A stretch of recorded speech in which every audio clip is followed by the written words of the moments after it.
নিচাযুক্ত দ্ৰব্য সেৱন এটা আধুনিক যুগৰ এটা মহামাৰী ই আসলতে মানসিক এক প্ৰকাৰ মানসিক ৰোগ কাৰণ এই বেমাৰটো বা নিচাযুক্ত দ্ৰব্য খোৱা মানুহজনে তেওঁ নিজে গম নাপায় যে তেওঁ কোনখন পথেৰে বা কোনটো পথেৰে গৈ আছে আৰু এবাৰ যেতিয়া তেওঁ নিচাৰ প্ৰতি আসক্ত হয় তাক তেওঁ এৰিব নোৱাৰা হয় তেওঁৰ ব্যক্তিগত সামাজিক বা পাৰিবাৰিক যিটো কৰ্তব্য থাকে সব পাহৰি যায় সো নিচাযুক্ত দ্ৰব্য সেৱনৰ প্ৰধান ক্ৰাইটেৰিয়াবিলাক হ'ল যে মানুহজনে যেতিয়া তাত ধৰক মদে খাইছে তে মদ যেতিয়া খোৱা হ'ব যে আজি তেওঁ 2 পেক লাগে কাইলৈ 4 পেক পৰহিলৈ 6 পেক সো আলটিমেটলি তেওঁ বঢ়াই গৈ থাকে এটা সময়ত এৰিব নোৱাৰা হয় বেছিকৈ খাব লাগিব 2 নম্বৰ কথা তেওঁ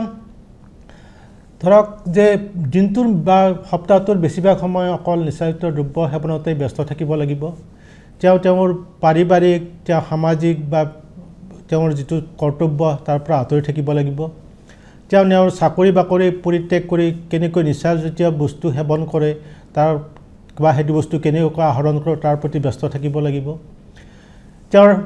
যদি সেই নিচাযুক্ত দ্ৰব্য সেৱন নকৰে তেতিয়াহ'লে তেওঁৰ কিছুমান সমস্যা আহে শাৰীৰিক সমস্যা আহে যেনে ধৰক মদ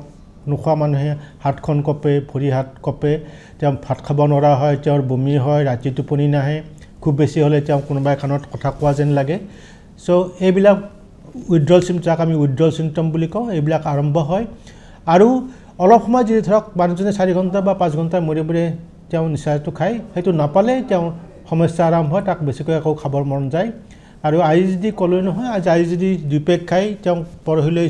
4 পেক লাগিব তাৰ এমাহ পিছত তেওঁ 6 পেক লাগিব 6 পেকৰ পিছত 12 পেক লাগিব আগতে যদি ৰাতি খাইছিলে এতিয়া দিনতো আৰম্ভ কৰিব লাগিব সো এইকেইটা ক্ৰাইটেৰিয়া হ'ল যে নিচাযুক্ত দ্ৰব্য সেৱনৰ ক্ৰাইটেৰিয়া বা হেৰি লক্ষণ আৰু কাৰোবাৰ ঘৰত যদি কোনোবাই এনেকৈ মদ ভাং বা আজিকালি যিটো কয় হেৰোইন বা ডেনড্ৰাগছ এইবিলাক যদি দেখে যে এইবিলাক আৰম্ভ কৰিছে আৰু এই লক্ষণকেইটাৰ ভিতৰত আপোনালোকৰ চকুত পৰে তে অতি শীঘ্ৰে